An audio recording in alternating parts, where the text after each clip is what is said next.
Already কালকে বলেছিলাম আজকে আমরা প্লে থেরাপি পড়বো প্রতিটা এজের, মানে পিডিয়াট্রিকের প্রতিটা স্টেজে, নিউবর্ন থেকে স্টার্ট করে অ্যাডোলেসেন্ট অবধি প্রতিটা স্টেজে পিডিয়াট্রিকরা কোন ধরনের প্লে করতে ভালোবাসে, কি ধরনের প্লে শো করে, এই সবকিছু আমরা এই ক্লাসে পড়তে চলেছি। ঠিক আছে?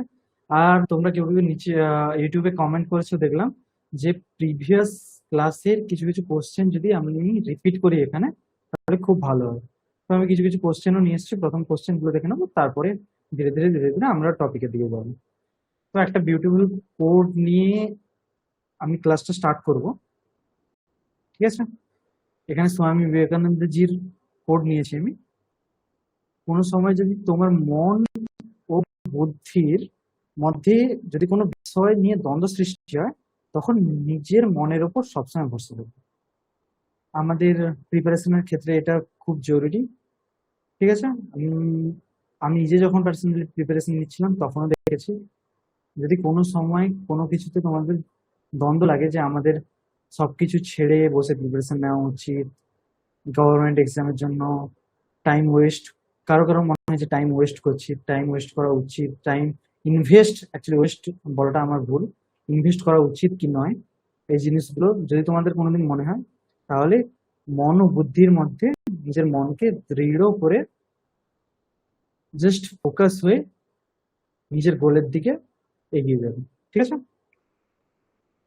তো আমরা প্রিভিয়াস ক্লাসে যেগুলো পড়েছিলাম মেইনলি গ্রোথ চার্ট, তার উপর কিছু কোশ্চেন আমি নিয়ে এসেছি। তো আমরা প্রথম কোশ্চেন গুলো দেখে নেব। ঠিক আছে? Okay, first question, a newborn is delivered at 39 weeks of gestation with a birth weight of 2200 গ্রাম। আমরা সেখানে গ্রোথ চার্টে দুটো জিনিস দেখেছিলাম, একটা হচ্ছে উইক অফ জেস্টেশন আর একটা হচ্ছে ওয়েট। তো দুটো জিনিস এখানে দেওয়া আছে, একটা হচ্ছে 39 উইকস অফ জেস্টেশনে বাচ্চা বার্থ হয়েছে আর 2200 গ্রাম বার্থ ওয়েট। ঠিক আছে? According to the intrauterine growth chart, this weight lies below the 10th percentile. এখানে বলে দিয়েছে যে গ্রোথ চার্ট অনুযায়ী এটা বিলো দ্য 10th percentile। ঠিক আছে? Which of the following is the most appropriate classification? তো এই যে ইনফরমেশন অলরেডি এক্সাম কোশ্চেনে দেওয়া আছে, সেই অনুযায়ী আমরা দেখবো যে কোন ক্লাসিফিকেশনের আন্ডারে এটা পড়ছে, যতগুলো অপশন আছে। তো ফার্স্টে যদি দেখি আমরা প্রিটার্ম লো বার্থ ওয়েট। ঠিক আছে? তো তোমরা জানো যে প্রিটার্ম কাকে বলে, আমাদের টার্ম ধরা হয়, টার্ম ধরি আমরা 37 থেকে 42 উইক অবধি। ঠিক আছে? এখানে কত উইক অফ জেস্টেশনে বার্থ হয়েছে 39। ঠিক আছে? 39। তো প্রিটার্ম তো হওয়ার কোনো প্রশ্নই ওঠে না, তো প্রিটার্ম না। ঠিক আছে? সেকেন্ড অপশনে আছে appropriate for gestational age with low birth weight. ঠিক আছে? তো আমরা দেখবো যে এটা অ্যাপ্রোপ্রিয়েট ফর জেস্টেশনাল এজ হচ্ছে কিনা। সেকেন্ড এটা দিয়েছে small for gestational age with low birth weight, third এটা দিয়েছে large for gestational age with low birth weight. ঠিক আছে? এবার আমি কালকে তোমাদেরকে বলেছিলাম, ঠিক আছে, যদি একটা বেবি 10 থেকে 90th পার্সেন্টাইলের মধ্যে থাকে, সরি 10 থেকে 90th পার্সেন্টাইলের মধ্যে থাকে, পার্সেন্টাইলের মধ্যে থাকে according to their weeks of gestation and weight. দুটো জিনিস দেখবো আমরা, উইকস অফ জেস্টেশনও দেখবো আর ওয়েটও দেখবো। ঠিক আছে? এই দুটো অনুযায়ী তাদের যদি বার্থের পার্সেন্টাইলটা 10 থেকে 90 এর মধ্যে থাকে, তখন সেটা অ্যাপ্রোপ্রিয়েট ফর জেস্টেশনাল এজ। 10 এর নিচে থাকলে স্মল ফর জেস্টেশনাল এজ, আর 90 এর উপরে থাকলে লার্জ ফর জেস্টেশনাল এজ। এখানে কি বলেছে? Lies below the 10th percentile, মানে হচ্ছে 10th পার্সেন্টাইলের নিচে। তো আমরা কালকে যেটা পড়েছিলাম সেই অনুযায়ী এটার অ্যান্সার কি হওয়া উচিত, তোমরা বুঝতে পেরেছো আশা করি। এটার অ্যান্সার কি হবে? এটার অ্যান্সার হবে স্মল ফর জেস্টেশনাল এজ। কেন তোমরা বুঝতে পেরেছো? যে birth weight 39 weeks of gestation আর 2200 গ্রাম অনুযায়ী, এমনিতেও নর্মালি তোমরা যদি ভাবো একটা জিনিস, আমি বলেছিলাম বার্থ ওয়েট হওয়া উচিত 2.5 কেজি থেকে 3.5 কেজি টার্মের মধ্যে। তো তার থেকে কম 2.5 কেজি থেকে কম, সরি 2.5 কেজি থেকে কম, 2.5 কেজি থেকে কম মানে এমনি বাচ্চাটা মালনারিশড, মানে গ্রোথ রিটার্ডেড। তো সেখান থেকেও দেখতে গেলে এই কোশ্চেনটা ঠিক আছে, এবং মানে কোশ্চেনের অ্যান্সারটা আমরা ঠিক দিয়েছি, এবং 10th পার্সেন্টাইলে যেহেতু নিচে, অবভিয়াসলি ডিরেক্টলি আমরা চলে যাবো স্মল ফর জেস্টেশন লেভেল রয়েছে। ঠিক আছে, নেক্সট কোশ্চেন দেখবো। আচ্ছা, তোমরা আমাকে জানাবে যে আমার কোশ্চেন নিয়ে আসা এখানে উচিত কি উচিত নেই, ঠিক আছে? প্লিজ আমাকে জানাবে এই জিনিসটা। সেকেন্ড কোশ্চেন কি বলেছে? বলেছে which statement is correct regarding gestational age classification. এর মধ্যে জেস্টেশনাল এজের ক্লাসিফিকেশন অনুযায়ী কোন স্টেটমেন্টটা কারেক্ট? ঠিক আছে, জেস্টেশনাল এজের ক্লাসিফিকেশন অনুযায়ী all babies weighing 2500 গ্রাম আর স্মল ফর জেস্টেশনাল এজ। যে কোনো বেবি যদি 2500 গ্রামের থেকে নিচে হয় তাহলে সেটা স্মল ফর জেস্টেশনাল এজের আন্ডারে আসে। আর সেকেন্ড এটা কি বলেছে? Every large for gestational age baby weights more than 4000 gram. বলছে প্রতিটা large for gestational age baby weight 4000 গ্রামের থেকে বেশি। সি কি বলছে? এ বেবি ওয়েগেনিং 3200 gram at 40 weeks may still be appropriate for gestational age because classification depends on percentile, not absolute weight. এখানে কি বলেছে? যদি একটা বেবির ওয়েট হচ্ছে 3200 গ্রাম at 40th উইকে, যদি 40 উইকে তার বার্থ ওয়েট 3200 গ্রাম হয়, তাও এটা অ্যাপ্রোপ্রিয়েট ফর জেস্টেশনাল এজ হতে পারে, কারণ এটা ডিপেন্ড করে থাকে পার্সেন্টাইলের উপর, ওয়েটের উপর নয়। লাস্টেটা কি বলেছে? Small for gestational age is defined as birth weight less than 2500 gram irrespective of gestational age. বলছে স্মল ফর জেস্টেশনাল এজ হতে হলে 2500 গ্রামের থেকে নিচে হতে হবে, irrespective of gestational age. Gestational age যাই হোক না কেন, যদি 2500 গ্রামের কম হয় তাহলে সেটা স্মল ফর জেস্টেশনাল এজ। ঠিক আছে, এবার এই কোশ্চেনের অ্যান্সারটা আমি দেখবো না। এই কোশ্চেনের অ্যান্সারটা কোশ্চেন নাম্বার 2, কোশ্চেন নাম্বার 2 এর অ্যান্সারটা আমি চাই তোমরা যারা কালকে ক্লাস করেছো প্লাস আজকের ক্লাস আমার সাথে জুড়ে থাকবে, আমি চাই এই কোশ্চেনের অ্যান্সারটা তোমরা কমেন্টে গিয়ে নাও। আগের ক্লাসের কোশ্চেন, ঠিক আছে, আগের ক্লাসে যা টপিক পড়িয়েছি তোমরা যদি খুব ভালোভাবে বুঝতে পেরেছো, এই কোশ্চেনের অ্যান্সার তোমরা ইজিলি দিতে পারো। তো প্লিজ এই কোশ্চেনের অ্যান্সারটা আমাকে গিয়ে কমেন্টে বিলো দাও, আমি কমেন্ট চেক করি। তোমরা যে যাই বলো না কেন কমেন্টে, আমরা খুব ভালোভাবে চেক করি।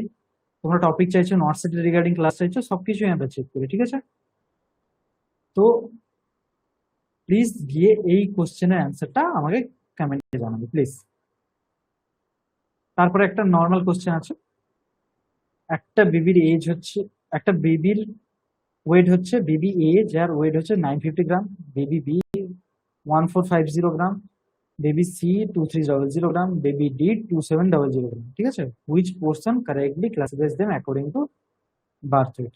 মানে আমি যে বলেছিলাম low birth weight, very low birth weight, extremely low birth weight, এই তিনটার উপর ডিপেন্ড করে পুরো কোশ্চেন। ঠিক আছে, ভিএল বিডব্লিউ মানে হচ্ছে very low birth weight baby, BL BW মানে হচ্ছে low birth weight baby, C তে হচ্ছে নর্মাল, ডি তে হচ্ছে appropriate for gestational age, EL BW মানে হচ্ছে extremely low birth weight baby. তো এইটার অ্যাকর্ডিং তোমরা চেক করবে প্রতিটা কি বলবো অপশন তোমরা চেক করবে। আমি তোমাদেরকে ভালোভাবে কোশ্চেনটা দেখানোর চেষ্টা করছি।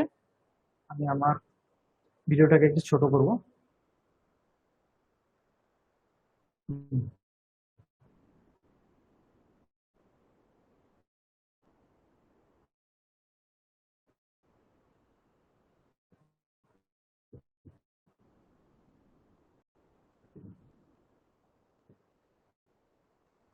ওকে, এবার তোমার কোশ্চেনটা দেখো। কোশ্চেন তোমরা চাইলে স্ক্রিনশট নিতে পারো, ভালোভাবে দেখতে পারো, দিয়ে এই কোশ্চেনের অ্যান্সারটা তোমরা কমেন্টে ডাউনে আমাকে জানাবে। ঠিক আছে, তো দুটো কোশ্চেন তোমাদের জন্য থাকলো, question number second, question number third. Question number second and question number third তোমাদের হোমওয়ার্ক তো আমি বলবো না, জাস্ট তোমরা দেখলেই বুঝতে পেরে যাবে কি অ্যান্সার হবে। তো এটাকে আমাকে প্লিজ কমেন্টে গিয়ে জানাবে অ্যান্সারটি। ঠিক আছে, আমি তোমাদের কমেন্টের জন্য ওয়েট করবো। আমি ভাববো যে তোমরা যত ভালোভাবে রিপ্লাই দেবে, কমেন্ট করবে, আমি বুঝতে পারবো যে আমি ঠিকভাবে পড়াচ্ছি, প্লাস যে পড়ানোর টেকনিকটা আমি নিচ্ছি সেটাও ঠিক আছে। প্লিজ তোমাদের ফিডব্যাক আমাদের জন্য খুব বেশি ইম্পর্টেন্ট। প্লিজ গিয়ে কমেন্ট করবে, অ্যান্সার দিতে, ঠিক আছে? প্লিজ। ওকে, আমার ভিডিও ঠিক করে নিচ্ছি, তোমরা আশা করি স্ক্রিনশট নিয়ে নিয়েছো।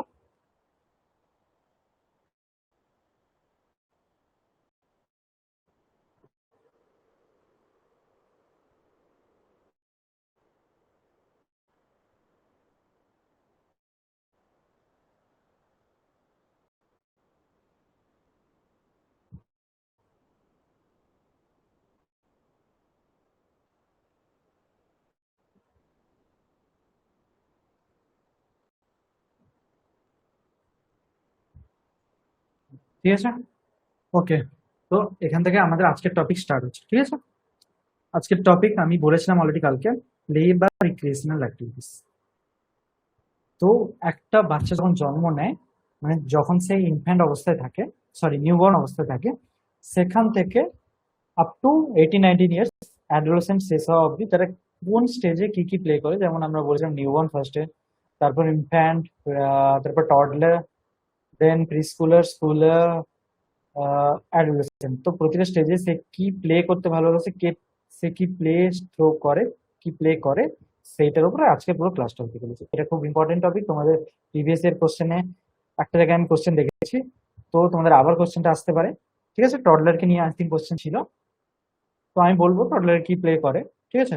তো এখানে তার আগে একটা তোমাদের জন্য ট্রিক আছে, তোমরা এটা মনে রাখতে পারো। মনে রাখার জন্য তোমরা যদি এমনি না ট্রিক মনে রেখেও মনে রাখতে পারো তো তোমাদের ব্যাপার, ঠিক আছে? কিন্তু ধীরে ধীরে ধীরে ধীরে জিনিসপত্রগুলো পড়তে পড়তে পড়তে পড়তে অনেক জিনিস তোমাদেরকে মনে রাখতে হবে। তো তোমরা যে এখানে একটা ট্রিক মনে রাখো, তোমাদের জন্য এটা খুব হেল্পফুল হতে চলেছে, ঠিক আছে? ট্রিকটা হচ্ছে স্পাইকা, ঠিক আছে? তো প্লে বা রিক্রিয়েশনাল অ্যাক্টিভিটিস এর মধ্যে ফার্স্ট যে ইনফ্যান্টরা যে প্লেটা শো করে সেটা হচ্ছে solitary play. Solitary play show করবে ইনফ্যান্ট। এবার টডলারের ক্ষেত্রে তোমাদের কোশ্চেন অলরেডি এসছে, তো টডলারের ক্ষেত্রে টডলার যে প্লেটাকে শো করে সেটা হচ্ছে প্যারালাল প্লে। কি বললাম? টডলার প্যারালাল প্লে শো করে। প্রি স্কুলার, আমি কালকেই বলেছিলাম প্রি স্কুলার ইমাজিন করতে ভালোবাসে, তো প্রি স্কুলার ইমাজিনারি প্লেতে প্লে করতে ভালোবাসে। Schooler cooperative play, school going age চাইল্ডরা কোঅপারেটিভ প্লে করে, অ্যাডোলেসেন্ট করে অ্যাথলেটিক প্লে। তো ইচ এন্ড এভরিথিং আমরা পড়াই, প্রতিটা প্লের সম্পর্কে পড়বো, প্রতিটা স্টেজে আর এক্সপ্লেনেশন পড়বো, প্লাস কেমন ভাবে প্লে হয় সব ছবি দেখবো, ঠিক আছে? তো এটা তো আমাদের ট্রিকের মধ্যে পুরো জিনিসটা পড়ে যায়, ঠিক আছে? এছাড়াও দুটো আলাদা প্লে আছে যেখান থেকে কোশ্চেন তোমাদের আসতে পারে, তো সিঙ্গেল লাইনার। আমি সেই দুটো প্লে কখন হয় আর কি ব্যাপার তার সম্পর্কে একটা দুটো লাইন বলবো, ঠিক আছে? এই দুটো প্লে সম্পর্কে তোমাদেরকে জানতে হবে, নিচে আমি লিখে রেখেছি অলরেডি। তো বাচ্চা যখন জন্ম নেয়, তার 0 থেকে 3 মান্থ, ফার্স্ট 0 থেকে 3 মান্থ সে যে প্লেটা করে সেটা হচ্ছে আনঅকুপাইড প্লে। 0 থেকে 3 মান্থ আনঅকুপাইড প্লে। 1 to 2 ইয়ার, আমি জানি ইনফ্যান্ট সলিটারি প্লে করে, বাট স্টিল 1 to 2 ইয়ার একটা টডলার যে প্লেটা শো করে সেটা হচ্ছে অনলুকার প্লে। এই দুটোকেও আমরা এক্সপ্লেন করবো পরে, ঠিক আছে? ঠিক আছে, ফার্স্ট হচ্ছে আনঅকুপাইড প্লে। এবার আনঅকুপাইড প্লে এর মধ্যে কি আছে? আনঅকুপাইড প্লে হচ্ছে 0 to 3 month. First 0 to 3 month বাচ্চা যে প্লে করে সেটা হচ্ছে আনঅকুপাইড প্লে। তো এখানে কি বলেছে? When a baby is moving his arms and legs, মানে একটা যখন বেবি তার হাত আর পাটাকে মুভ করে, একটা দেখবে তোমরা যখন বাচ্চা হয় তখন ফার্স্ট 3 মান্থে সে কিছু জানে না, সে জাস্ট নিজের হাত পা ছড়িয়ে ছিটিয়ে বারবার নাড়িয়ে খেলতে ভালোবাসে, ঠিক আছে? তো এই জিনিসটা এখানে বলা হচ্ছে আনঅকুপাইড, ঠিক আছে? আনঅকুপাইড প্লের আন্ডারে কি বলছে? When baby is moving his arms and legs, বারবার এদিক সেদিক করে খেলতে ভালোবাসে। They are discovering how their body moves. তো তারা এটা ডিসকভার করছে যে তাদের বডি পার্ট গুলো যেমন আর্মস, লেগস, বডি কেমন ভাবে মুভ করছে, ঠিক আছে? তো এটা হচ্ছে আনঅকুপাইড প্লে, ঠিক আছে? এটা জাস্ট ওয়ান লাইনে তোমাদেরকে মনে রাখতে হবে। আর যদি কোথাও কোশ্চেন আসে যে আনঅকুপাইড প্লে কোন এজে দেখা যায়, ঠিক আছে, আর কিভাবে দেখা যায় কোশ্চেন আসবে না, কোন এজে দেখা যায় সেটা যদি আসে তখন তোমাদেরকে বলতে হবে 0 to 3 মান্থ, ঠিক আছে? অনলুকার প্লে। অনলুকার প্লেতে কি হয়, এটা 1 to 2 ইয়ারে দেখা যায়, জাস্ট ইনফ্যান্টের পরে আর টডলার স্টার্ট হওয়ার মাঝামাঝি সময় 1 থেকে 2 ইয়ারে এই জিনিসটা দেখা যায়, সেটা হচ্ছে অনলুকার প্লে। এখানে বাচ্চা, এখানে একটা বাচ্চাকে দেখতে পাচ্ছ তোমরা, এখানে বাচ্চাটা নিজে কোনো খেলায় ইনভলভ হচ্ছে না, কিন্তু বাইরে যারা খেলছে তাদেরকে জাস্ট দেখতেছে, ভালোবাসে, তো এটাকে বলা হচ্ছে অনলুকার প্লে। মানে সে লুক করে, আদার্সদেরকে লুক করে খেলতে ভালোবাসে, খেলতে তো নয়, নিজে ইনভলভ হচ্ছে না খেলাতে, কিন্তু অনলুকার মানে হচ্ছে বাইরের লোকেদেরকে দেখতে ভালোবাসে, এটা হচ্ছে অনলুকার প্লেয়ার। ঠিক আছে, এটা জাস্ট ওয়ান লাইনার আছে, বাকি এরপর থেকে স্পাইকার, অ্যাকর্ডিং টু স্পাইকার আমি তোমাদেরকে কি কি প্লে আছে পরপর বলতে থাকবো। ঠিক আছে, তো সলিটারি প্লে, এটা হচ্ছে মেইন প্লের যে অ্যাকর্ডিং টু এজ আর অ্যাকর্ডিং টু স্টেজ যেগুলো আছে সেগুলো স্টার্ট হচ্ছে। সলিটারি এস, স্পাইকার এস এখানে, ঠিক আছে, স্পাইকার এস, এস অনুযায়ী হচ্ছে সলিটারি প্লে। সলিটারি প্লেতে কি হয়, 0 to 2 ইয়ার, ঠিক আছে। তোমরা শুধু ইনফ্যান্ট ভাববে না, এখানে 0 to up to till 2 ইয়ার পর্যন্ত এটা শো হতে পারে, একটা ইনফ্যান্ট বা টডলার যাই বলতে পারে তার মধ্যে। ঠিক আছে, সলিটারি প্লে। এখানে কি হয়, বাচ্চা নিজে থেকে একা একা খেলতে ভালোবাসে। ঠিক আছে, when a child plays alone and not interested in playing with others, ওয়াইডিএ। তো এখানে আপ টু 2 ইয়ার অব্দিও সে নিজের মধ্যে খেলতে ভালোবাসে, অন্যদের সাথে ইনভলভ হয় না। ঠিক আছে, এটাকে বলা হচ্ছে সলিটারি প্লে। এটাকে কি বলা হচ্ছে, সলিটারি প্লে। ঠিক আছে, তো এখানে এস, এস এর পরে কি আছে, পি। পির ক্ষেত্রে অ্যাকর্ডিং টু ট্রিক এস এর পরে আসছে পি, পিতে কি আছে, প্যারালাল প্লে। পিতে কি আসছে, প্যারালাল প্লে। প্যারালাল প্লেতে কি হয়, 1 to 3 ইয়ার। 1 to 3 ইয়ারে in this play child place separately. এখানে কি হয়, প্যারালাল প্লেতে যে একটা টডলার বসে তার জিনিসপত্র নিয়ে সে খেলতে স্টার্ট করবে, তার পাশে যদি আরো একটা টডলারকে বসিয়ে দেওয়া হয়, তারা দুজন দুজনের সাথে একসাথে মিশে খেলবে না। এই টডলারটা এক ভাবে এক মনে নিজের খেলনা নিয়ে খেলতে থাকবে, পাশে যে টডলার বসছে সে নিজের খেলনা নিয়ে তার পাশে বসে খেলতে পারবে, দুজন নিজেদের মধ্যে ইনভলভ হবেন, কোনোদিনই নিজেদের মধ্যে ইনভলভ হবে না। এ একটা সাইডে নিজের মতো খেলতে থাকবে, এ আরেকটা সাইডে নিজের মতো খেলতে থাকবে, প্যারালালি দুজন আলাদাভাবে দু সাইডে খেলতে থাকবে, এটাকে বলা হচ্ছে প্যারালাল প্লে। এটাকে কি বলা হচ্ছে, প্যারালাল প্লে। এটা কাদের ক্ষেত্রে দেখা যায় এখানে লিখিনি আমি, তো মেনলি টডলার এটা শো করে। এই কোশ্চেনটা তোমাদের আসে, এই কোশ্চেনটা ইম্পর্টেন্ট, তোমাদের প্রিভিয়াস ইয়ার কোশ্চেন পেপারে এটা এসছে যে টডলার কোন ধরনের প্লে শো করে, সেটা হচ্ছে প্যারালাল প্লে। প্যারালালি দুজন পাশে বসে নিজেদের মতো করে খেলে, তারা নিজেদের মধ্যে একসাথে খেলতে ইনভলভ হয় না, তো এটাকে বলা হয় প্যারালাল প্লে। এবার টডলারের ক্ষেত্রে বেস্ট টয় কি, তো 1 to 3 ইয়ারের বাচ্চাদের ক্ষেত্রে বেস্ট টয় আমরা কি প্রোভাইড করতে পারি, ঠিক আছে, সেটা হচ্ছে পুশ অ্যান্ড পুল টয়। তো পুশ অ্যান্ড পুল টয়ের ক্ষেত্রে কি আছে, পুশ অ্যান্ড পুল টয় কি জিনিস, এটা আমি তোমাদেরকে দেখাবো যে পুশ অ্যান্ড পুল টয় কাকে বলা হয়। ঠিক আছে, মানে বুঝতেই পারছো পুশ অ্যান্ড পুল টয় মানে যেসব খেলনাগুলোকে তোমরা ঠেলে ঠেলে নিয়ে যাবে। তোমাদের মনে আছে নিশ্চিত যে 1 থেকে 3 বছর বয়সে আমরা কিভাবে খেলতাম, তো কিছু গাড়ি ধরো বা ওইরকম টাইপের জিনিস যেগুলোকে ঠেলে ঠেলে নিয়ে যেতে হবে, টেনে টেনে নিয়ে যেতে হয় রথের মতো, তো ওই রকম জিনিসপত্রগুলোকে বলা হয় পুশ অ্যান্ড পুল টয়। এটাই হচ্ছে প্যারালাল প্লের একটা সব থেকে বড় ক্যারেক্টারিস্টিক্স ফিচার, আর এইটা টলার করতে ভালোবাসে। পুশ অ্যান্ড পুলটা তোমাদেরকে দেখাবো আমি। এখানে দেখতে পাচ্ছ এই যে খেলনাটা, এখানে দড়ি দেখতে পাচ্ছ, এইটার সাহায্যে টেনে বাচ্চা টেনে টেনে খেলতে ভালোবাসে টডলাররা। ঠিক আছে, পাশেই আরেকটা পুশ অ্যান্ড পুলটা দেখতে পাচ্ছ, এটা একটা গাড়ির মতো খেলনা, যেখানে এখানে দড়িটা আছে, একটা বাচ্চা এটাকে টেনে টেনে নিয়ে যেতে এবং খেলতে ভালোবাসবে। ঠিক আছে, তো এটা টডলারদের জন্য বেস্ট হয়। ঠিক আছে, ওকে। তো এই বয়সে দুটো জিনিস বাচ্চাদের মধ্যে লক্ষ্য করা যায়, যেটা যদিও এখানকার টপিক নয়, তাও আমি তোমাদেরকে মনে রাখার জন্য জাস্ট এখান থেকে লিখিয়ে যাচ্ছি, কারণ পরে এই জিনিসগুলো আসবে, যাতে তোমরা ভালোভাবে এই জিনিসগুলো এখন থেকেই মনে রাখতে পারো, তাই জন্য আমি জাস্ট দুটো জিনিস এখানে লিখিয়েছি। অবজেক্ট পার্মানেন্স, ঠিক আছে, অবজেক্ট পার্মানেন্স কবে ডেভেলপ হয়, 9 থেকে 12 মাসে। ঠিক আছে, 9 থেকে 12 মাসে অবজেক্ট পার্মানেন্স আছে।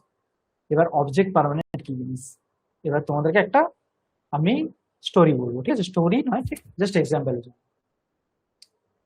একটা বাচ্চা যখন কারের ঘরে হয়, ঠিক আছে, ধরো তোমার রিলেটিভের কারোর ঘরে একটা বাচ্চা হয়েছে, ঠিক আছে, তুমি দেখতে গেছো, তুমি তাকে যখন তার বয়স 5 থেকে 6 মাস তুমি তাকে দেখতে গেছো, বা 7 থেকে 8 মাস তখন থেকে দেখতে গেছো, ঠিক আছে? তখন তুমি ওর সামনে বের করিয়ে একটা মোবাইল বের করেছো বা কিছু বের করেছো, ঠিক আছে? যে সেটা বারবার সে কি হচ্ছে, সেই জিনিসটাকে বারবার হাত দিয়ে টানার চেষ্টা করছে, ঠিক আছে?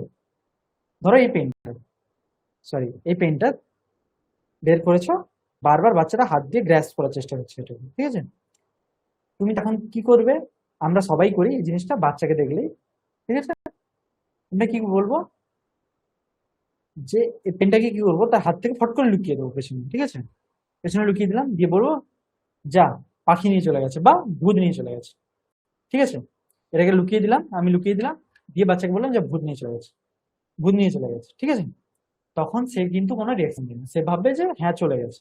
তার কোনো, তার এত ইন্টেলেকচুয়াল পাওয়ার আসেনি, সে ভাববে যে তুমি লুকিয়ে দিয়েছো পেনটাকে, ঠিক আছে?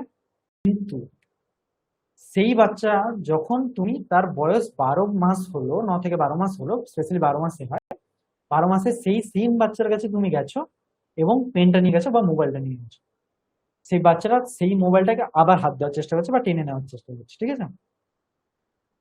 কিন্তু এবার যদি তুমি কি করো, যে পেনটাকে দেখিয়ে তাকে বললো, পেছনে লুকিয়ে দিলে, দিয়ে বললে যে ভূত নিয়ে চলে গেছে বা পাখি নিয়ে চলে গেছে, ঠিক আছে? এবার কিন্তু আর বাচ্চাটা মানবে না, কারণ তার মধ্যে এই জিনিসটা ডেভেলপ হয়ে গেছে, অবজেক্ট পার্মানেন্স, মানে একটা অবজেক্ট পার্মানেন্ট, একটা অবজেক্ট কোথাও হারিয়ে যায় না বা কোথাও উবে যায় না, অবজেক্ট একটা পার্মানেন্ট ব্যাপার, সেটাকে তুমি পিছনে লুকিয়ে রেখেছো, ঠিক আছে? এই জিনিসটা হচ্ছে অবজেক্ট পার্মানেন্স। এই জিনিসটা গ্রোথ অ্যান্ড ডেভেলপমেন্টের এভরি স্টেজ, যে ডেভেলপমেন্ট হয় সেই জায়গায় আমি ভালোভাবে পড়াবো তোমাদেরকে, কিন্তু এখানে জাস্ট বলার জন্য আমি তোমাদেরকে বলেছি, যাতে ধীরে ধীরে ধীরে ধীরে তোমরা মনে থাকে, ঠিক আছে? এবার যদি কোথাও একটা সিঙ্গেল অ্যান্সার চাই যে 9 থেকে 12 মাসের মধ্যে কোন মাসে এটা ডেভেলপ হয় ন্যাচুরালি, সেটা হচ্ছে 12 মাস। তোমরা কোন অ্যান্সার দেবে? 12 মাস। এবার আরো একটা জিনিস, সেটা হচ্ছে পিকে বু। পিকে বু 10th মান্থে আছে। পিকে বু কি জিনিস?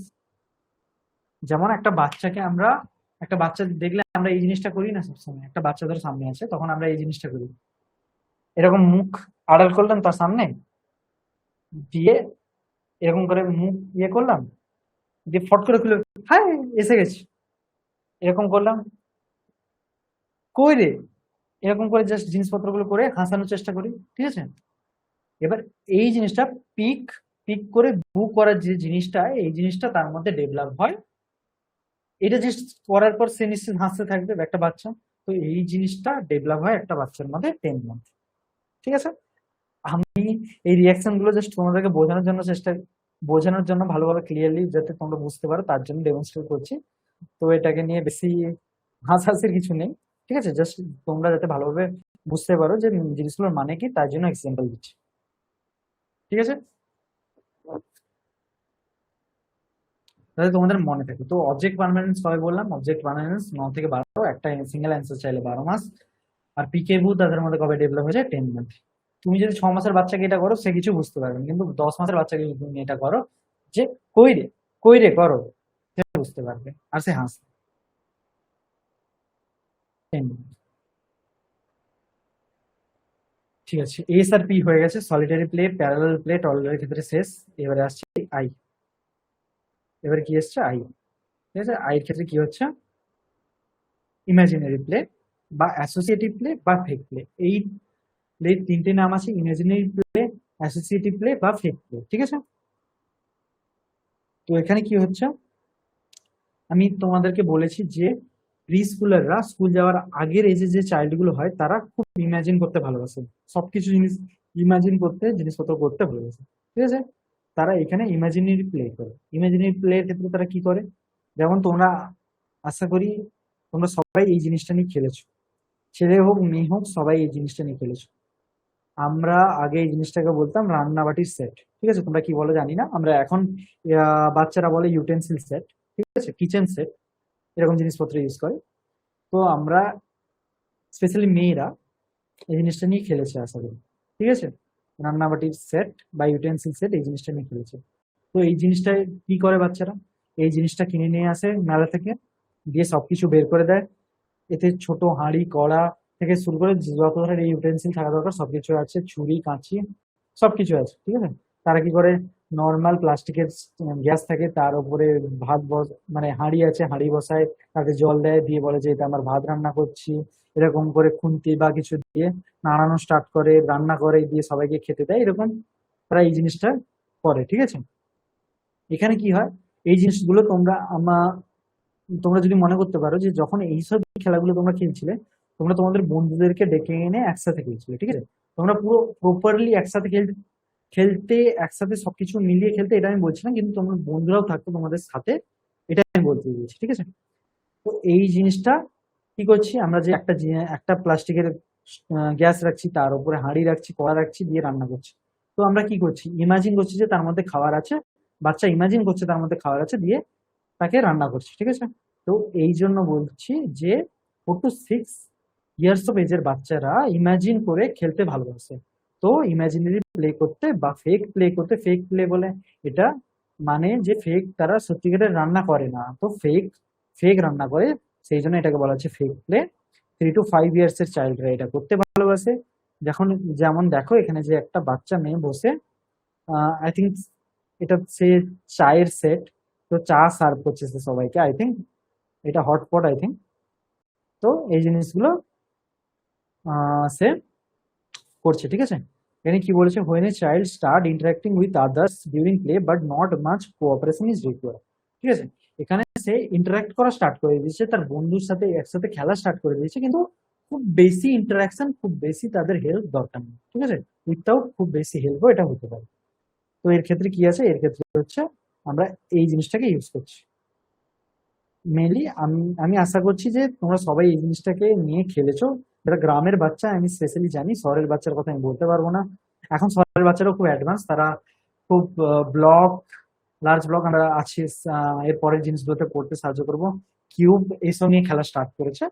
তো এটার জন্য বাবা মায়েরা কিন্ডার গার্ডেন্স ইয়া চিলড্রেনের যে স্কুলগুলো হয় তাদেরকে খুব বেশি পরিমাণ পে করছে। আমরা যারা খুব ছোট বেলা থেকে একসাথে বন্ধুদের সাথে খেলে বড় হয়েছি, এইসব জিনিসপত্র খুব দেখে বড় হয়েছি, তার জন্য কোনো কিছু পে করতে হয়নি, কোনো কিছু লাগেনি। ঠিক আছে, তো আমরা নিজেদেরকে লাকি মনে করবো এটার জন্য। ঠিক আছে, তো আই হয়ে গেল, স্পাইতে SPI আমরা কমপ্লিট করে নিয়েছি। এরপর হচ্ছে সিতে হচ্ছে কোঅপারেটিভ প্লে। কোঅপারেটিভ মানে কোঅপারেশনের মাধ্যমে খেলা হচ্ছে। এখানে কি হচ্ছে, এখানে একটা বাচ্চা, স্কুল এজের বাচ্চা, স্কুল গোয়িং এজের বাচ্চা কোঅপারেশন করছে, তার নিজেরই এজের ছেলে মেয়েদের সাথে কোঅপারেশন করে কোনো একটা নির্দিষ্ট খেলা খেলছে। তো একটা স্কুল গোয়িং এজের চাইল্ড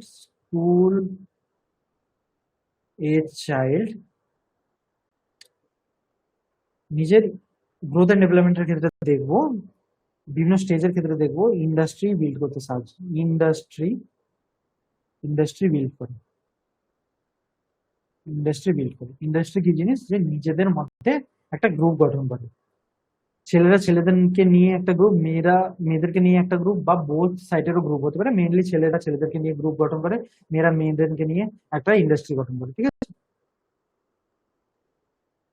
এটা আমরা যখন সাইকোসোশ্যাল আর সাইকোসেক্সুয়াল স্টেজ গুলো পড়বো তখন দেখতে পাবো। ঠিক আছে, তো এখানে আমি কি বললাম, যে এখানে কোঅপারেশন রিকোয়ার্ড মানে অনেকগুলো একই এজের বাচ্চা, স্কুল গোয়িং এজের বাচ্চা একসাথে বসে নিজেরা খেলা খেলবে। ঠিক আছে, এখানে দেখতে পাচ্ছ কয়েকটা স্কুল গোয়িং এজের চাইল্ড, তারা একসাথে বসে কিছু একটা নিয়ে খেলাখেলি করছে। ঠিক আছে, এখানে দেখতে পাচ্ছ দড়ি টানাটানি খেলছে ওরা। ঠিক আছে, একসাথে কয়েকটা বাচ্চা মিলে দড়ি টানাটানি খেলছে। ঠিক আছে, এখানে child with another child actively participate করে প্লে করছে। ঠিক আছে, ইন্টারাক্ট করে খুব ভালোভাবে।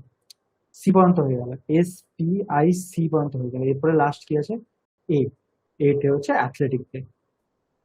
ঠিক আছে, অ্যাথলেটিক প্লে কাদের মধ্যে দেখা যায়, স্কুল গোয়িং চাইল্ড অব্দি হয়ে গেছে, তারপর হচ্ছে অ্যাডোলেসেন্ট 10 to 19 ইয়ার্স এর বাচ্চাদের মধ্যে অ্যাথলেটিক প্লে দেখা যায়। অ্যাথলেটিক প্লেতে কি হয়, অ্যাথলেটিক প্লে বলতে আমরা কি কি বুঝি, যেমন রান।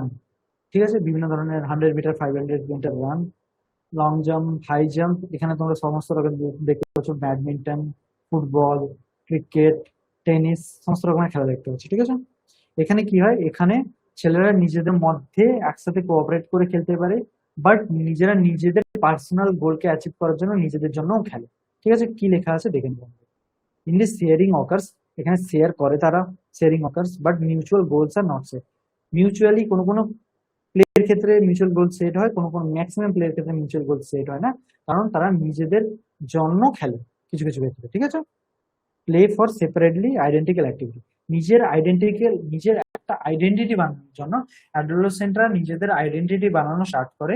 ঠিক আছে, আইডেন্টিটি গঠন করার জন্য একটা সোসাইটিতে বা একটা স্কুলে বা যেখানেই হোক না কেন, সে সেপারেটলি আইডেন্টিক্যাল অ্যাক্টিভিটি করে।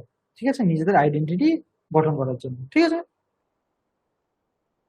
তো তোমরা আই থিঙ্ক বুঝতে পারলে ব্যাপারটা। এসে হচ্ছে সলিটারি প্লে, যেটা ইনফ্যান্টের ক্ষেত্রে দেখা যায়।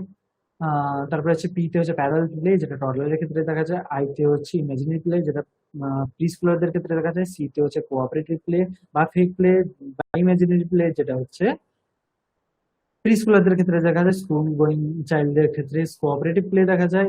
এতে হচ্ছে অ্যাথলেটিক প্লে, যেটা অ্যাডোলেসেন্টের ক্ষেত্রে দেখা যায়। ঠিক আছে, এখানে একটা কোশ্চেন নিয়েছি। এই কোশ্চেনটা আই থিঙ্ক পিয়ার যাদব বা টার্গেটাই যে কোনো একটা জায়গায় ভুল আছে, তো তাই কোশ্চেনটা আমি উঠিয়েছি। ঠিক আছে, বলছি importance of play therapy during infancy. তো ইনফ্যান্টের ক্ষেত্রে প্লে থেরাপিতে কি কি ইম্পর্টেন্স পাওয়া যায়? ঠিক আছে, তাদের ফিজিক্যাল ডেভেলপমেন্ট বেশি হয় না, সোশ্যাল ডেভেলপমেন্ট বেশি হয় না, ইমোশনাল ডেভেলপমেন্ট বেশি হয় না, স্পিরিচুয়াল ডেভেলপমেন্ট বেশি হয়? তো এই কোশ্চেনটার অ্যান্সার যেখানে যাই থাকুক না কেন, সোশ্যাল ডেভেলপমেন্ট থাকুক না কেন, ইমোশনাল ডেভেলপমেন্ট থাকুক না কেন, কোথাও কোথাও সোশ্যাল ডেভেলপমেন্ট দিয়ে রেখেছে দেখেছি, কোশ্চেনের অ্যান্সারটা ভুল। এই কোশ্চেনের অ্যান্সারটা হবে ফিজিক্যাল ডেভেলপমেন্ট। সরি, এই কোশ্চেনের অ্যান্সারটা তোমরা ক্লিয়ারলি মনে রাখবে, এই কোশ্চেনের অ্যান্সারটা হবে ফিজিক্যাল ডেভেলপমেন্ট। ঠিক আছে, আমি যেটা বলছি সেটা মনে রাখবে, এই কোশ্চেনের অ্যান্সার পাক্কা physical development. Mainly physical development হয়, বাদবাকি ডেভেলপমেন্ট গুলো হয় কিন্তু অতটা নয়। কিন্তু যখন তোমাদের কোশ্চেন আসবে তখন এইটা লিখবে তুমি ফিজিক্যাল ডেভেলপমেন্ট, কারণ ইনক্লেস থেকে শুরু করে বড় বড় গাইডে এটাই দেওয়া আছে যে ফিজিক্যাল ডেভেলপমেন্ট, ডিরেক্ট কোশ্চেনের অ্যান্সার এটাই দেওয়া আছে। ঠিক আছে, আমরা টার্গেট রাইট ব্যাপারটা মানবো না। সরি, মনে হয় পিয়া যাদবে আছে, তো পিয়া যাদবের অ্যান্সার যাই থাকুক না মানবো না, ফিজিক্যাল ডেভেলপমেন্ট অ্যান্সার হবে। তোমরা পড়ার আগে আমি তোমাদেরকে বলে দিচ্ছিলাম। ঠিক আছে, আরো একটা কোশ্চেন আমি নিয়েছি, কোশ্চেনটা দেখবো। বলছে which toy would be most important for a 3 month old boy. তো কোন ধরনের টয় একটা 3 মাস ওল্ড বেবির পক্ষে সব থেকে বেস্ট? ঠিক আছে, তো কি কি কি কি অ্যান্সার আছে আমরা দেখবো। আমি তোমাদেরকে একটা বলছি, তোমরা নর্সেট দাও, ব্রেড টু স্টাফ নার্স দাও, আরআরবি দাও, যাই দাও না কেন, তাদের জন্য যখন তোমরা একটা কোশ্চেন পড়বে আর তাদের অ্যান্সার গুলো পড়বে, তার ক্ষেত্রে সব থেকে বেস্ট উপায় যেটা একটা কোশ্চেনের অ্যান্সার চুজ করা, সেটা হচ্ছে এলিমিনেশন মেথড। এলিমিনেশন মেথডে প্রতি কোশ্চেনের অ্যান্সার যদি তুমি 100%ও জানো, ঠিক আছে, কোশ্চেন দেখার পরেও যদি তোমার মনে হয় আমি 100% অ্যান্সার জানি, তাও তোমাদেরকে এলিমিনেশন মেথড ইউজ করতে হবে। এলিমিনেশন মেথড কি? যে তুমি ফার্স্টে 4টা কোশ্চেনের অ্যান্সার পড়বে। ঠিক আছে, 4টা কোশ্চেনের অ্যান্সার পড়ার পর তুমি ফার্স্ট কোশ্চেনের অ্যান্সার দেখবে যে এটা এলিমিনেট হচ্ছে কিনা। ফার্স্ট কোশ্চেনের অ্যান্সারটাকে এলিমিনেট করবে, যদি এলিমিনেট হচ্ছে। সেকেন্ড কোশ্চেনের অ্যান্সারটাকে এলিমিনেট করবে, যদি এলিমিনেট হচ্ছে। থার্ড কোশ্চেনের অ্যান্সারটাকে এলিমিনেট করবে, যদি এলিমিনেট হচ্ছে। ফোর্থটা যদি অ্যান্সার হয় তাহলে ফোর্থটা করবে। তুমি এমন নয় যে দেখবে কোনটা সঠিক কোশ্চেন, এটা দেখা ভালো, তোমার যদি মনে থাকে বা তুমি যদি 100% শিওর হও তুমি দেখতে পারো, কিন্তু আমার তোমাদের ফার্স্ট অ্যান্ড ফরমোস্ট রেকমেন্ডেশন হবে যে তোমরা জাস্ট যেটা অ্যান্সার হবে সেটাকে পিক না করে এলিমিনেশন মেথড ইউজ করো। প্রতিটা কোশ্চেনে প্রতিটা 4টা অপশন পড়বে, দিয়ে এলিমিনেট করবে, এটা কেন না এলিমিনেট করে দেবে, তারপর এটা কেন না সেটা এলিমিনেট করে দেবে। 3টে এলিমিনেট করার পর যেটা বেঁচে থাকে সেটা তোমার অ্যান্সার। এটাই হচ্ছে বেস্ট মেথড নর্সেটের মতো এক্সাম বা ওই সময় স্টাফ নার্সের মতো এক্সামে তোমার র্যাঙ্ক ভালো করে। ঠিক আছে, ওখানে কি প্রশ্ন বলেছে 3 মান্থের ওল্ডের জন্য সব থেকে বেস্ট টয় কি? A knife and potato. একটা 3 মাসের বাচ্চাকে গিয়ে আমরা ছুরি আর আলু দিয়ে দেবো? তোমাদের কি মনে হয়? ঠিক আছে, আমার মনে হচ্ছে তোমরা বুঝতে পেরেছো এটা এলিমিনেটেড হবে। তো এটা এলিমিনেট এলিমিনেট করলে তোমরা। তারপর এটা দেখি, এ সেট অফ উডেন ব্লকস। একটা সেট একটা সেট অফ উডেন ব্লকস মানে কাঠের বক্স গুলো তাকে দেবো 3 মাসের বাচ্চাকে। 3 মাসের বাচ্চাকে আমরা কাঠের বক্স দেবো, তার উপর পড়ে গেলে তো ইনজুরি হয়ে যাবে, দেবো না নিশ্চিত। এটাকে আমি এলিমিনেট করলাম, এটাকে আমি এলিমিনেট করে দিলাম। ঠিক আছে, তারপরে হচ্ছে তারপরে হচ্ছে লাস্টেরটা আমরা দেখবো, a soft toy with different texture on one side, আরেকটা হচ্ছে এই activity box placed near the infantry. তো সিটা কি বলেছে, an activity box placed near the infantry, একটা অ্যাক্টিভিটি করার জন্য বক্স রেখে দেবো ইনফেন্টের ক্রিবের কাছে। ইনফেন্টের ক্রিব মানে হচ্ছে ইনফেন্টের যে দোলনা টাইপের জিনিসটা আছে যেখানে ইনফেন্ট আছে, তার পাশে একটা অ্যাক্টিভিটি করার জন্য একটা আহ, ইয়ে বক্স প্লেস করে দেবো, সে উঠে যাতে তার মধ্যে গিয়ে খেলতে পারে। 3 মাসের বাচ্চা, 3 মাসের বাচ্চা উঠে গিয়ে ওই বক্সের মধ্যে গিয়ে খেলবে। বুঝতে পারছো, এটাও এলিমিনেট হবে, এটাও ক্যান্সেল। তো তিনটা যখন তোমরা এলিমিনেট করে দিয়েছো, তোমরা অলরেডি পেয়ে গেছো যে লাস্টেরটাই অ্যান্সার হবে। তো দেখে নিই, a soft toy with different texture on the side. তো 3 মাসের বাচ্চাকে আমরা সফট নরম খেলনা দিতে পারি, যেটা সাইড গুলো স্ট্রাকচারে ডিফারেন্ট ডিফারেন্ট টেক্সচার থাকবে, ঠিক আছে, যাতে সে দেখে আনন্দ পায়। এটাই হবে অ্যান্সার। ঠিক আছে, আমি তোমাদেরকে এটা বলার একটাই কারণ যে এলিমিনেট মেথড ইউজ করো, দিয়ে অ্যান্সার চুজ করো, এটা তোমাদের জন্য সব থেকে বেস্ট মেথড হবে। ওকে, প্লে থেরাপি গেল, এরপরে আসছে period of reactivity. Period of reactivity কি জিনিস, যে আমরা একটা বাচ্চা বার্থ নেওয়ার পর সে বিভিন্ন পিরিয়ডের মাধ্যমে যায়, ঠিক আছে, রিঅ্যাক্টিভ পিরিয়ড তার মধ্যে কিছুটা কাজ করে, ঠিক আছে। যে ফার্স্ট জন্ম নেওয়ার পরে তার মধ্যে কেমন রিঅ্যাক্টিভিটি থাকে, তার কিছুক্ষণ পর কি রিঅ্যাক্টিভিটি থাকে, তার কিছুক্ষণ পর কি রিঅ্যাক্টিভিটি থাকে। 3 ধরনের পিরিয়ড আমরা এখানে দেখবো, ঠিক আছে, ফার্স্ট, সেকেন্ড এন্ড থার্ড। তো দেখো কি বলছি আমরা, ঠিক আছে। First period of reactivity, first period of reactivity কাকে বলে, যে within 30 to 60 minutes after birth, ঠিক আছে, বার্থ হওয়ার 30 to 60 মিনিটস এর মধ্যে এই রিঅ্যাক্টিভিটি পিরিয়ডটা স্টার্ট হয়ে যায়। কি হয়, এতে বাচ্চা কি থাকে, অ্যাক্টিভ থাকে, অ্যালার্ট থাকে, আর ক্রাই করতে স্টার্ট করে, ঠিক আছে, হাত পা নাড়াতে স্টার্ট করে। বেবি কি আছে এখানে, কি লিখেছে, baby is alert, active, crying and respiratory efforts আর প্রেজেন্ট। এখানে রেসপিরেটরি এফার্ট খুব বেশি পরিমাণ প্রেজেন্ট থাকে, খুব ভালোভাবে সে রেসপিরেটরি এফার্ট নেয়, অ্যালার্ট থাকে, অ্যাক্টিভ থাকে, ক্রাই থাকে। এবার তোমরা এখানে বলতে পারো যে রেসপিরেটরি এফার্ট কোনো কোনো ক্ষেত্রে যদি বাচ্চার রেসপিরেটরি ডিস্ট্রেস সিনড্রোম বা এরকম টাইপের নিউমোনিয়া বা এরকম টাইপের কিছু জিনিস থাকে, সে যদি রেসপিরেশন ঠিকমতো না নিতে পারে। আমি এখানে অ্যাবনর্মাল বাচ্চাদের কথা বলছি না। আমি এখানে কি বলছি, আমি এখানে বলছি যারা নর্মাল ফিট এবং ফাইন বাচ্চা তাদের কথা, ঠিক আছে। তাদের পিরিয়ড অফ রিঅ্যাক্টিভিটি কি কি কি এবং কেমন ভাবে কাজ করে, ঠিক আছে। তো first after birth of 30 to 60 minutes, তো বাচ্চার মধ্যে রেসপিরেটরি ডিস্ট্রেস খুব কম থাকে, মিনিমাম রেসপিরেটরি ডিস্ট্রেস প্রেজেন্ট থাকে, রেসপিরেটরি এফার্ট গুড থাকে, baby alert, active and cry থাকে, ঠিক আছে। নিওনের রেসপন্ড টু স্টিমুলাই, যদি তাকে তোমরা রেসপন্ড স্টিমুলাই দাও, মানে জাস্ট ধরো রুটিন রিফ্লেক্স চেক করো, এখান থেকে রিফ্লেক্সেস ভালোভাবে দেখতে পাবে। তাকে ধরো পিঞ্চ করো বা ওইরকম কিছু দেখো, স্টিমুলাই দাও, তো সে খুব ভালোভাবে স্টিমুলাইতে রিঅ্যাক্ট করবে, ঠিক আছে। Breast feeding can be started, আমরা জানি breast feeding should be started within 30 minute of normal vaginal birth. Actually as early as possible start করা উচিত, কিন্তু নর্মাল গাইডলাইন অনুযায়ী 30 মিনিটস আফটার বার্থের মধ্যে বা ব্রেস্ট ফিডিং স্টার্ট করা উচিত, ঠিক আছে। এবার যদি নর্মাল ভ্যাজিনাল বার্থ না হয়ে এলএসিএস হয়, তখন সেটা 4 ঘন্টা আফটার বার্থ স্টার্ট করতে হবে, ঠিক আছে। তোমরা দেখে নিলে ফার্স্ট পিরিয়ড অফ রিঅ্যাক্টিভিটিতে কি হলো, যে 30 থেকে 60 মিনিটস আফটার বার্থ বেবির মধ্যে মিনিমাল রেসপিরেটরি ডিপ্রেশন থাকবে, মানে বাচ্চা রেসপিরেশনের দিক দিয়ে খুব ভালো থাকবে, আর অ্যাক্টিভ অ্যালার্ট থাকবে, খেলতে থাকবে, ঠিক আছে। স্টিমুলাসও ভালোভাবে রিফ্লেক্সেস স্টিমুলাসের এগেনস্টে দেবে। সেকেন্ড পিরিয়ড অফ ইনঅ্যাক্টিভিটি, সেখানে কি ছিল, রিঅ্যাক্টিভিটি। এখানে বাচ্চা রিঅ্যাক্ট করছিল, এখানে ইনঅ্যাক্টিভিটি। ইনঅ্যাক্টিভিটি কথাটার মানেই বুঝতে পেরেছি যে ইনঅ্যাক্টিভ, বাচ্চা এখানে অ্যাক্টিভ না, ঠিক আছে। Second period of inactivity, second period of ইনঅ্যাক্টিভিটিতে কি আছে, যে occurs first period, occurs after first period of reactivity and last for 60 to 100 minutes. First period of reactivity হওয়ার বার্থের 30 to 60 মিনিটস পরে ফার্স্ট পিরিয়ড অফ রিঅ্যাক্টিভিটি হয়, তার 60 থেকে 100 মিনিট পর যেটা হয় সেটা হচ্ছে first period of reactivity, first period of reactivity. In this period, baby does not respond to stimuli. এই পিরিয়ডে বেবি স্টিমুলাই কে রেসপন্ড করে না and can be in a condition of deep sleep and dream lethargy. বাচ্চা প্রথমে জন্ম নেওয়ার 30 থেকে 60 minute পর বাচ্চা খুব অ্যাক্টিভ থাকবে, খেলে কাঁদবে, খেলে বেড়াবে। তার 60 থেকে 100 মিনিট পর বাচ্চা খুব ডিপ স্লিপের দিকে চলে যায়, তাই জন্য অ্যাক্টিভ থাকে না, তাই জন্য এই পিরিয়ডটাকে বলা হয় সেকেন্ড পিরিয়ড অফ ইনঅ্যাক্টিভিটি। বাচ্চা বেবি ডিপ স্লিপে বা ল্যাথার্জিতে থাকে, ঠিক আছে। এটা দুটো পিরিয়ড হলো। লাস্ট পিরিয়ড কি? Second period of reactivity.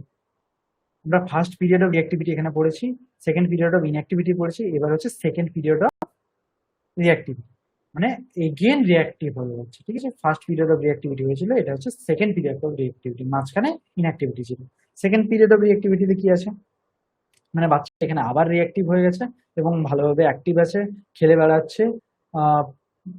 বা বেবির গাট মানে হচ্ছে জিআইটি, মুখ থেকে রেকটাম অব্দি যে আমাদের গ্যাস্ট্রো ইন্টেস্টাইনাল ট্র্যাক্ট আছে, তার মধ্যে পেরিস্টালটিক মুভমেন্ট এখানে স্টার্ট হয়েছে। মানে খাবার যদি তুমি কিছু দাও, সেটাকে সামনের দিকে নিয়ে যাওয়ার জন্য যে মুভমেন্টটা হয়, সেটা এখানে স্টার্ট হবে, ঠিক আছে। এই পিরিয়ডে occurs 2 to 8 hours after birth, 2 থেকে 8 ঘন্টা পরে বার্থের এটা স্টার্ট হয়। Child again become active. তো আমি কি বললাম, 2 থেকে 8 ঘন্টা পরে এটা স্টার্ট হয়। 30 to 60 minutes after birth first period of reactivity. তারপরে তার থেকে 60 থেকে 100 মিনিট পরে পিরিয়ড অফ ইনঅ্যাক্টিভিটি স্টার্ট হয়। তারপরে হচ্ছে বার্থে 2 ঘন্টা থেকে 8 ঘন্টা পরে second period of reactivity start হয়। চাইল্ড এগেন বিকাম অ্যাক্টিভ, এখানে চাইল্ড আবার অ্যাক্টিভ হয়। In this period respiratory and GI secretion increase. আমি বললাম প্যারিস্টালটিক মুভমেন্ট বাড়বে, আর রেসপিরেটরি এবং জিআইটির যে সিক্রিশন, রেসপিরেটরি সিক্রিশন বাড়লে কি হবে, বারবার সাকশন করতে হতে পারে আমাদেরকে, বেবিকে, এবং জিআইটি সিক্রিশন বাড়লে খাবার যেটা আছে সামনের দিকে যেতে স্টার্ট করবে। পেরিস্টালটিক মুভমেন্ট আমি বলে দিয়েছি, peristaltic movement is present, meconium can be crushed.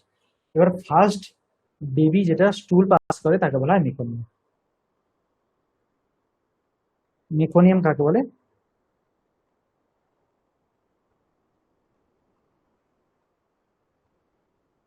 First স্টুল of baby after birth, after birth যে ফার্স্ট স্টুলটা পাস করে সেটা হচ্ছে মেকোনিয়াম। এবার যেহেতু পেরিস্টালটিক মুভমেন্ট, খাবারকে সামনের দিকে নিয়ে যাওয়ার জন্য যে মুভমেন্টটা হয় সেটা স্টার্ট হয়ে গেছে, তো এই পিরিয়ডের মধ্যে বেবি মেকোনিয়াম পাস করতে পারে। কিন্তু বেবি মেনলি মেকোনিয়াম কবে পাস করে, সেটা হচ্ছে 48 থেকে 72 আওয়ার্স এর মধ্যে, ঠিক আছে। এটা নর্মালি আপ টু 42 থেকে 48 থেকে 72 আওয়ার্স এর মধ্যে পাস করতে পারে, ঠিক আছে। এই পিরিয়ডে পাস করতে পারে, কিন্তু নর্মাল রেঞ্জ হচ্ছে 48 থেকে 72 আওয়ার্স এর মধ্যে, ঠিক আছে। এর আগেও পাস করতে পারে, এমন না যে এর আগে পাস করতে পারে না, এর আগেও পাস করতে পারে, কিন্তু টিল 48 থেকে 72 আওয়ার্স এর মধ্যেও যদি পাস করে সেটাও নর্মাল। এমন না যে ফার্স্ট দিন বাচ্চা জন্মেছে সে কেন স্টুল পাস করছে না, এটার জন্য আমরা ওরি, ঠিক আছে, আমরা ওরি হবো না, আমরা দেখবো যে আমরা জানি যে 48 থেকে 72 আওয়ার্স এর মধ্যে যদি বাচ্চা মেকোনিয়াম পাস করে সেটাও আমাদের জন্য ঠিক আছে। এখানে বলেছে বেবি, যেটা আমি বললাম, বেবি পাস মেকোনিয়াম উইথিন 48 থেকে 72 আওয়ার্স আফটার বার্থ, ঠিক আছে। এবার এটা তো হলো স্টুল। ইউরিন কবে পাস করে? বেবি পাস ইউরিন উইথিন 24 থেকে 72 আওয়ার্স আফটার বার্থ। বাচ্চার বার্থের 48 থেকে 72 ঘন্টা, মানে 2 থেকে 3 দিনের মাথায় যদি মেকোনিয়াম বা ফার্স্ট স্টুল পাস করে সেটা নর্মাল। বেবি নর্মালি ইউরিন কবে পাস করে? 24 থেকে 30 আওয়ার্স এর মধ্যে আফটার বার্থ, ঠিক আছে। একদিনের পরে, একদিন থেকে 2 দিনের মাঝখানে যদি বেবি ইউরিন পাস করে সেটা নর্মাল। আর এটা 20 টাইমস এ ডে। যখন বেবি একটা ইউরিন পাস করা স্টার্ট করে তারপরে কিছুদিন 20 টাইমস আর ডে যদি সে ইউরিন পাস করে সেটা নর্মাল, ঠিক আছে। আর ফার্স্ট ইউরিনের ভলিউম কত হয়, সেটা হচ্ছে 60 ml। ফার্স্ট ইউরিনের ভলিউম হবে 60 ml, যেটা সে দিনে 20 টাইম করতে পারে। এটার জন্য ঘাবড়ে গেলে হবে না, 20 টাইম পাস করলেও কোনো প্রবলেম নেই। সে ব্রেস্ট ফিডিং করছে, তার মধ্যে ওয়াটারের পরিমাণ বারবার বেশি আসছে, ব্রেস্ট ফিডিং যা করছে সেটা ইউরিনের মধ্যে সে সিক্রেট করবে, ঠিক আছে। এবং বেবি 20 বার ইউরিন পাস করতে পারে, আর দিনের 16 থেকে 18 ঘন্টা ঘুমিয়ে কাটায়। Baby slip approximately 16 to 18 hours per day for few days. তো কিছু দিনের জন্য 16 থেকে 18 ঘন্টা বেবি শুধু ঘুমিয়ে কাটিয়ে দেবে। প্রথমে ইউরিন পাস করে 60 ml, যেটা প্রতিদিন 20 বার সে পাস করতে পারে, আর 16 থেকে 18 ঘন্টা পার ডে সে ঘুমিয়ে কাটিয়ে, ঠিক আছে। এটা হলো ইউরিনের সম্পর্কে। এবার বাথিং। তো আমাদের ক্ষেত্রে, আমাদের বাথিং এর ক্ষেত্রে পাড়া গাঁয়ে প্লাস এখনো অনেক জায়গায় এই জিনিসটা প্রচলন আছে, আমি দেখেছি, ঠিক আছে, মায়েরাও দেখেছি। ইভেন আমার বলতে এটা খারাপ লাগছে যে অনেক পিএইচসি তে, গভর্নমেন্ট হসপিটালেও আমি দেখেছি যে একটা বাচ্চা জন্ম নেওয়ার পর তারা ডিরেক্ট বাচ্চাকে বাথ করিয়ে দেয়, মানে স্নান করিয়ে দেয়, যেটা একদম 100% রং প্র্যাকটিস, রং প্র্যাকটিস বা মাল প্র্যাকটিস। ঠিক আছে, তোমরা যদি তোমাদের নিজেদের রিলেটিভ বা নিজেদের পরিবারের কারোর কোনো বাচ্চা জন্ম নেয়, তোমরা তাকে বারবার এই জিনিসটা বলবে যে বাথিং ফার্স্ট 24 আওয়ার করানো যাবে না, এক্সেপ্ট একটা কেসে, সেটা হচ্ছে যদি মা HbSAg মানে হেপাটাইটিস বি পজিটিভ থাকে। যদি হেপাটাইটিস বি পজিটিভ থাকে তখনই করাতে পারো, বাদ বাকি কোনো কেসে করানোর দরকার নেই। ঠিক আছে, ইভেন স্পঞ্জিংও করানোর দরকার নেই, আমি ধীরে ধীরে সবকিছু বলবো। After 24 hour you can go for sponging. ঠিক আছে, স্পঞ্জিংও করাতে পারবে না, কারণ বাচ্চার হাইপোথার্মিয়া হওয়ার চান্স থাকে। একটা বাচ্চা হাইপোথার্মিয়া হওয়ার মানে প্রোন খুব বেশি। ঠিক আছে, বাচ্চাদের মধ্যে ব্রাউন অ্যাডিপোজ টিস্যু থাকে না, যেটা আমাদের বড়দের মধ্যে থাকে, যেটা হিট প্রডিউস করে। আমাদের মধ্যে যদি হাইপোথার্মিয়া দেখা দেয়, হিট প্রডিউস করে আমাদের বডি টেম্পারেচার মেনটেন করবে, এই জিনিসটা থাকে না। ঠিক আছে, তো তাদের মধ্যে যেটা থাকে সেটা হচ্ছে, আমি কিছুদিন পর আলাদা ক্লাসেস গুলোতে বলবো যে তাদের মধ্যে অ্যাক্সিলারি এরিয়ায়, ব্রাউন এরিয়ায় প্লাস নেকের কাছে কিছু কিছু অ্যাডিপোজ টিস্যু থাকে, যেগুলো তাদেরকে হিট প্রডিউস করতে সাহায্য করবে, কিন্তু সেগুলো এতটা ম্যাচিউর নয় যে তাদেরকে মানে হিট প্রডিউস করতে পারবে আপনা আপনি থেকে, যেটা অ্যাডাল্টের ক্ষেত্রে সম্ভব, বাচ্চাদের ক্ষেত্রে সম্ভব নয়। তো বাচ্চারা খুবই প্রোন হাইপোথার্মিয়ার ক্ষেত্রে। ঠিক আছে, এখানে কি বলেছে, avoid bathing and sponging for first 24 hours. Bathing তো আরো অনেক বেশি করা যাবে না, ঠিক আছে, স্পঞ্জিং তুমি করতে পারো after 24 hours, every 2 to 3 days। এখানে বলেছে only sponging can be done after 24 hour. 48 hour তুমি বলতে পারো, 48 আওয়ারের পর তুমি স্টার্ট করতে পারো, কিন্তু অ্যাটলিস্ট 24 আওয়ারের পর স্টার্ট করতে হবে, নাহলে হাইপোথার্মিয়া হওয়ার রিস্ক থাকবে। ঠিক আছে, ইন এভরি 2 to 3 days, প্রতি 2 থেকে 3 দিন অন্তর অন্তর তুমি স্পঞ্জিং করাতে পারো, যতদিন না অবধি তুমি বাথিং স্টার্ট করছো। এবার বাথিং কবে স্টার্ট করবো সেটা আমি বলবো। ঠিক আছে, বাথিং কবে স্টার্ট করবে তোমরা? ঠিক আছে, আমরা ধরো একটা বেবি হলো, ঠিক আছে, বেবির ক্ষেত্রে কি করবো, আমি এরকম একটা বেবি করলাম, বেবির এখানে উমলিক্যাল কর্ড আছে, উমলিক্যাল কর্ড এরকম প্লাসেন্টার সাথে অ্যাটাচ আছে। আমরা এখান থেকে উমলিক্যাল কর্ডটাকে কেটে দিলাম, এইটুকু উমলিক্যাল কর্ড বাকি আছে। এবার এই যে উমলিক্যাল কর্ডটা যেটা বাকি আছে, এইটা যতদিন না সেড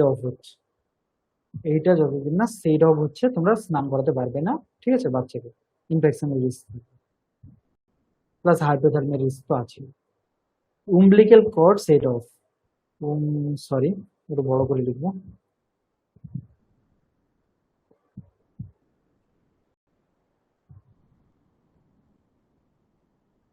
umbilical cord যতক্ষণ না সেড অফ হচ্ছে, umbilical cord যতক্ষণ সেড অফ হচ্ছে তোমরা বাচ্চাকে স্নান করাতে পারবে না। এবার তোমরা জিজ্ঞেস করবে যে umbilical cord কবে সেড অফ হচ্ছে? umbilical cord সেড অফ হচ্ছে মেনলি আফটার ফার্স্ট উইক, মানে 7th ডেতে umbilical cord একা একাই সেট অফ হয়ে যায়, একা একাই নিজে থেকে পড়ে যায়। ঠিক আছে, কিচ্ছু করার দরকার পড়ে না, তাকে রিমুভ করার, কাট করার কিচ্ছু দরকার পড়ে না, কেটে রেখে দেবে, 7 দিনের মধ্যে সে একা একা নিজে থেকে ঝরে পড়ে যাবে, এবং তারপর থেকে তোমরা রেগুলারলি বাথিং এর জন্য যেতে পারো। ঠিক আছে, স্পঞ্জিং কবে করবে? 48 আওয়ার্স এর পর আমরা স্টার্ট করব, কিন্তু অ্যাটলিস্ট 24 আওয়ার্স এর পর করতে হবে, এভরি 2 to 3 days অন্তর করতে হবে। বেবি যখন ফার্স্ট 48 থেকে 72 আওয়ার্স এর মধ্যে মেকোনিয়াম পাস করতে পারে, ইউরিন পাস করতে পারে 24 থেকে 30 আওয়ার্স এর মধ্যে। এবার তাতে 60 ml হচ্ছে ফার্স্ট ভলিউম, প্লাস এটা 20 টাইমস আ ডে করতে পারে, আর 20 টাইমস আ ডে করতে পারে, 16 থেকে 18 ঘন্টা বাচ্চা ঘুমিয়ে কাটায়। ঠিক আছে, হাইপোথার্মিয়া রিস্ককে প্রিভেন্ট করার জন্য আমরা স্নান করাবো না, আফটার 7 days স্নান করাবো। ঠিক আছে, আর স্পঞ্জিং করবো after 48 hours, at least after 24 hours, every 2 to 3 days। হ্যাঁ, যেটা বলছিলাম, if mother suffering from hepatitis B then bathing should be done within 30 to 60 minute. Hepatitis B থেকে যদি বাচ্চাটা সাফার করে তখন আমরা within 30 to 60 minutes after birth to prevent cross infection. ঠিক আছে, যে বাথিং আমরা করাতে পারি জাস্ট একটা কেসে, হেপাটাইটিস বি থেকে যদি বাচ্চার মা সাফার করে তখন জাস্ট ক্রস ইনফেকশনটাকে প্রিভেন্ট করার পর 30 থেকে 60 মিনিটস আফটার বার্থ, 30 থেকে 60 মিনিট আফটার বার্থ আমরা সুইমিং করতে পারি। ঠিক আছে, এই জিনিসটা মনে রাখবে, এই জিনিসটা মনে রাখবে।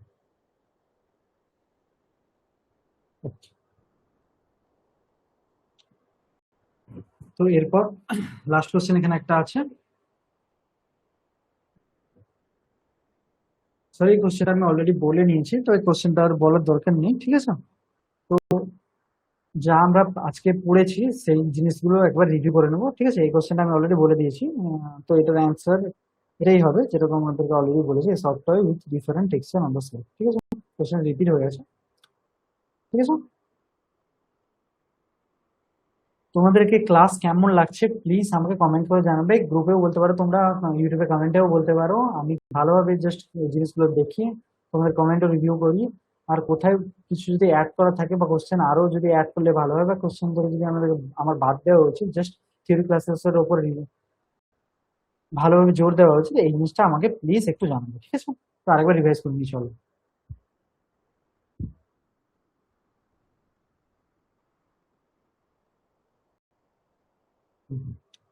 তো প্লেতে কি হয়, এস ফর সলিটারি প্লে। ঠিক আছে, সলিটারি প্লেতে ইনফ্যান্টের ক্ষেত্রে হয়, প্যারালাল প্লে টডলারের ক্ষেত্রে, আইতে ইমাজিনারি প্লে বা ফেক প্লে হচ্ছে প্রি স্কুলারের ক্ষেত্রে, আর কোঅপারেটিভ প্লে স্কুলারের ক্ষেত্রে, অ্যাথলেটিক প্লে অ্যাডোলেসেন্টের ক্ষেত্রে। 0 থেকে 3 মান্থের বাচ্চারা অকুপাইড প্লে করে, 1 থেকে 2 ইয়ারের বাচ্চারা অনলুকার প্লে করে। আনঅকুপাইড প্লে 0 থেকে 3 মান্থের বেবিরা করে, যেখানে তারা শুধু হাত পা ছড়িয়ে খেলতে ভালোবাসে, আনঅকুপাইড প্লে বলে। অনলুকার প্লে তে কি হয় না, একটা বাচ্চা বা আদার্সদেরকে দেখে, কোনো খেলায় ইনভলভ হয় না, সেটা হচ্ছে অনলুকার প্লে। 1 থেকে 2 বছরের বাচ্চা করতে ভালোবাসে। 0 থেকে 2 ইয়ার্স এর বাচ্চারা কি করে, সেটা হচ্ছে এস, মানে সলিটারি প্লে। সলিটারি প্লেতে কি হয়, সে একা একা খেলতে ভালোবাসে, কারোর খেলার সাথে সে ইনভলভ হয় না। পিতে কি আসছে, এস এর পর পি, স্ট্রাইকারতে এস এর পর পি আছে, প্যারালাল প্লে, যেটা খুবই ইম্পর্টেন্ট তোমাদের জন্য। টডলারের ক্ষেত্রে দুটো টডলার একসাথে বসে থাকবে, তারা নিজেদের মতো খেলবে, কিন্তু কেউ কারোর খেলার প্রতি ইনভলভ হবে না, এটা হচ্ছে প্যারালাল প্লে। 1 থেকে 3 ইয়ারের বাচ্চারা এটা করতে ভালোবাসে। এদের ক্ষেত্রে বেস্ট টয় হচ্ছে push and pull toy. Push and pull toy কি জিনিস আমি তোমাদেরকে অলরেডি দেখিয়েছি। এখানে দুটো বাচ্চা আলাদা আলাদা ভাবে একসাথে বসে আছে, কিন্তু তারা নিজেদের জিনিসপত্র নিয়ে খেলছে, একে অপরের সঙ্গে ইনভলভ হচ্ছে না। পার্মানেন্ট অবজেক্ট পার্মানেন্স, মানে একটা জিনিস যদি আমরা লুকিয়ে দিই, প্রথমে বাচ্চা বুঝতে পারে না, কিন্তু যেই বাচ্চা 12 মাস হয়ে যাবে তখন বাচ্চা একটা অবজেক্ট পার্মানেন্ট, সেটার তার নলেজ চলে আসবে, তোমাদের ট্রিক আর কাজ করবে না। পিকে বু মানে জাস্ট এরকম করে, যদি এরকম করি, বাচ্চা 10 মাসে এই জিনিসটা বুঝতে পারবে এবং এই জিনিসটা ডেভেলপ হবে 10 থেকে 10 মাসে। ঠিক আছে, এটা হচ্ছে push and pull toy. Push and pull toy fake play বা ইমাজিনারি প্লে কি জিনিস, 3 থেকে 5 ইয়ারের বাচ্চাদের কি হয়, তারা ইমাজিন করে খেলতে ভালোবাসে, যেমন ইউটেন্সিল সেট বা কিচেন সেট বা রান্নাবাটি যেটা আমরা বলি, এইসব নিয়ে খেলতে ভালোবাসে বাচ্চা। এখানে বাচ্চা ইনভলভ হয় অন্য বাচ্চার সাথে, কিন্তু অ্যাক্টিভলি অতটা পার্টিসিপেট করে একসাথে খুব ইয়েগুলোকে অ্যাচিভ করার চেষ্টা করে না। ঠিক আছে, তাও বাচ্চা একসাথে ইনভলভ হয়, ইমাজিনিং করে খেলতে ভালোবাসে। ঠিক আছে, এটা হয় 3 থেকে 5 বছরের বাচ্চাদের, সরি 3 থেকে 5 বলতে পারো, 4 to 6 বলতে পারো। কোঅপারেটিভ প্লে কি হয়, 6 to 12 ইয়ার্স এর বাচ্চাদের। ঠিক আছে, এরা একসাথে গ্রুপ বানায় দিয়ে যে কোনো খেলা খেলতে ভালোবাসে।